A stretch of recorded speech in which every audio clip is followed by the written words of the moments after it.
Hello everyone, welcome back to my YouTube channel let's learn with Gayatri. మన ఛానల్లో degree 5th semester BSc computer సైన్స్కి స్టూడెంట్స్కి సంబంధించి one of the minor subject అయిన computational statistics and R programming each and every topic unit wise explain చేస్తూ series start చేయడం జరుగుతుంది. So already previous వీడియోస్లో నేను ఈ సబ్జెక్ట్కి సంబంధించి సిలబస్ ఏ విధంగా ఉంటుంది, మీరు ఎగ్జామ్లో ఏ విధంగా అటెంప్ట్ చేయాలనేది అన్నీ ఎక్స్ప్లెయిన్ చేస్తూ వీడియో అప్లోడ్ చేశాను. ఎవరైతే ప్రీవియస్ వీడియోస్ చెక్ చేయలేదో వెళ్ళి ఒకసారి మన ఛానల్లో చెక్ చేయండి. మైనర్ సబ్జెక్ట్కి సంబంధించి నేను అప్లైడ్ స్టాటిస్టిక్స్ కూడా సిరీస్ చేశాను, ఆ వీడియోస్ కూడా మన ఛానల్లో ఉంటాయి, చెక్ చేయండి. ఈ వీడియోస్ వచ్చేసరికి యూనిట్ 1 కంప్యూటర్ బేసిక్స్ సంబంధించి first topic applications of computer. So కంప్యూటర్కి సంబంధించి బేసిక్ అప్లికేషన్స్ ఏ విధంగా ఉంటాయన్నది question. This is very very important. మీకు ఎగ్జామ్ పాయింట్ ఆఫ్ వ్యూలో 4 మార్క్స్కి పక్కా డ్యామ్ ష్యూర్ క్వశ్చన్ వస్తుంది. అండ్ సమ్ టైమ్స్ మీకు 10 మార్క్స్కి కూడా ఈ క్వశ్చన్ అనేది వచ్చే ఛాన్స్ ఉంది. సో చాలా ఈజీ అండ్ సింపుల్ క్వశ్చన్, అస్సలు మిస్ చేసుకోకండి. ఈ అప్లికేషన్స్ ఆఫ్ కంప్యూటర్స్ రాసే ముందు మీరు ఫస్ట్ పక్కా కంప్యూటర్ యొక్క డెఫినేషన్ అనేది రాయాల్సి ఉంటుంది. సో ఈ డెఫినేషన్ రాసిన తర్వాత అప్లికేషన్స్ రాస్తే ఏంటంటే మాకు మంచి ఇంప్రెషన్ అనేది ఉంటుంది పేపర్ కరెక్షన్ చేసే వాళ్ళకి. సో మీరు ఎగ్జామ్ పాయింట్ ఆఫ్ వ్యూలో అట్లీస్ట్ 10 అప్లికేషన్స్ రాస్తే సరిపోతుంది. సో మీకు 4 మార్క్స్కి ఇచ్చినా సరే 10 మార్క్స్కి ఇచ్చినా సరే మీకు అవుట్ ఆఫ్ మార్క్స్ రావడానికి ఈ 10 అప్లికేషన్స్ అనేది పక్కా రాయాలి. నేను చాలా సింపుల్ అప్లికేషన్స్ ఇచ్చాను, like education, business, communication, entertainment, research, health care, banking, marketing, government, అలాగే personal productivity. So computer definition చూడండి. A computer is an electronic device with ability to access and accept the user supplied data and instructions, process the data with the instructions and produce the result as per the user requirements. చాలా simple definition. So ఇక్కడ చూడండి, computer అనేది మనకి ఎలక్ట్రిసిటీతో work అవుతుంది కాబట్టి it is an electronic device. So ఈ computer ఏం చేస్తుంది, యూజర్ సప్లైడ్ డేటాని రిసీవ్ చేసుకొని, సో యూజర్స్ అంటే ఎవరైతే కంప్యూటర్ని యూజ్ చేస్తారో సో వాళ్ళు ప్రొవైడ్ చేసిన డేటాని కంప్యూటర్ రిసీవ్ చేసుకొని డేటాని ప్రాసెస్ చేసి సో యూజర్ రిక్వైర్మెంట్స్ని బేస్ చేసుకొని వాళ్ళకు తగ్గట్టు రిజల్ట్స్ అనేది ప్రొడ్యూస్ చేస్తుంది.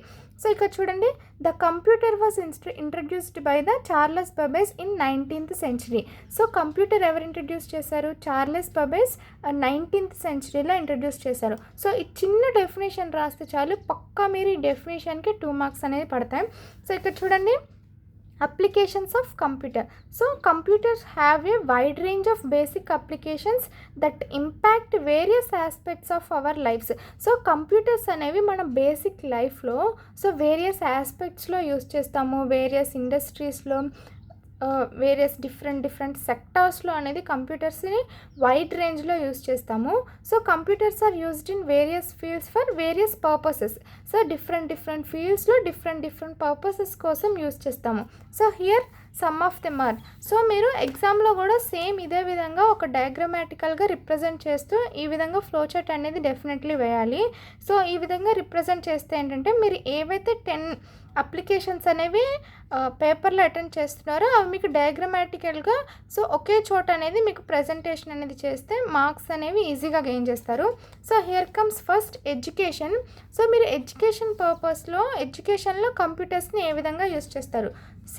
Computers are used in education to access online resources, create interactive learning materials, online learning, digital resources, visual classrooms and distance learning. So మీ computers మీరు online classes, corona టైమ్స్లో online క్లాసెస్లో మీరు systems use చేసి ఉంటారు.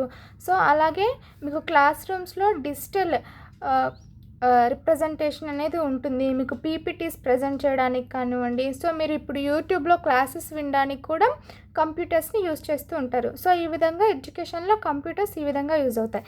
Next business purposes. So computers are used in business for task such as accounting, word processing, data analysis, marketing and advertising. So బిజినెస్ని advertise చేయడానికి, promote చేయడానికి computers use చేస్తాం. అలాగే డేటాని ప్రాసెస్ చేయడానికి, డేటాని అనాలిసిస్ చేయడానికి, సో ఏవైతే బిజినెస్ సంబంధించిన అకౌంట్స్ ఉంటాయో అవి స్టోర్ చేయడానికి, క్యాలిక్యులేట్ చేయడానికి కూడా కంప్యూటర్స్ని యూజ్ చేస్తారు.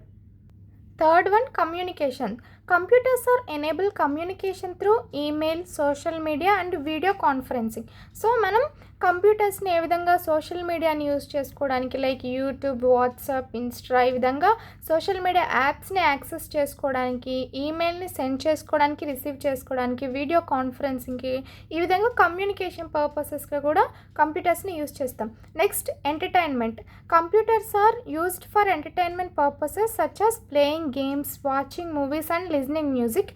చాలా సింపుల్ డైలీ ఇంగ్లీష్ టర్మ్స్లోనే ఉంటుంది, మీరు ఈజీగా చదివితే అర్థమైపోతుంది. మీరు జస్ట్ సైడ్ హెడ్డింగ్స్ ఏవైతే ఉంటాయో applications names, communication, entertainment, education, so ఈ విధంగా సైడ్ హెడ్డింగ్స్ గుర్తుపెట్టుకున్నా సరే మీరు ఎగ్జామ్లో ఈజీగా మీ ఓన్ వర్డ్స్లో అనేది రాయడానికి ఛాన్స్ ఉంటుంది. So here comes research. Computers are used in research to access online databases, analyze data and stimulate experiments. So ఆన్లైన్కి సంబంధించిన డేటాబేసెస్లో డేటా అనేది స్టోర్ చేస్తాం కదా, ఆ డేటాని యాక్సెస్ చేసుకోవడానికి, డేటాని అనాలిసిస్ చేయడానికి రీసెర్చ్ పర్పస్లో కంప్యూటర్స్ని యూజ్ చేస్తారు. Next health care. So health కేర్లో మీకు వచ్చేసి మెడికల్ రికార్డ్స్ ఏవైతే ఉంటాయో మెడికల్ రికార్డ్స్ని రికార్డ్ చేసుకోవడానికి, డయాగ్నోస్టిక్ టూల్స్ ఏవైతే ఉంటాయో వాటికి, అలాగే టెలిమెడిసిన్ ఇలాంటి పర్పసెస్లో మెడికల్ హెల్త్ కేర్లో కంప్యూటర్స్ని యూజ్ చేస్తారు. నెక్స్ట్ బ్యాంకింగ్లో మన అందరికీ తెలుసు. సో మనం బ్యాంక్కి వెళ్తే అందరు సిస్టమ్స్ యూజ్ చేస్తూ ఉంటారు, మన డేటాని కూడా సిస్టమ్స్లో ఎంటర్ చేయడం, ఎవ్రీథింగ్ సిస్టమ్స్ నుంచి ఆపరేట్ చేస్తుంటారు కదా. Online transactions, account management, financial analysis పర్పసెస్లో యూజ్ చేస్తారు.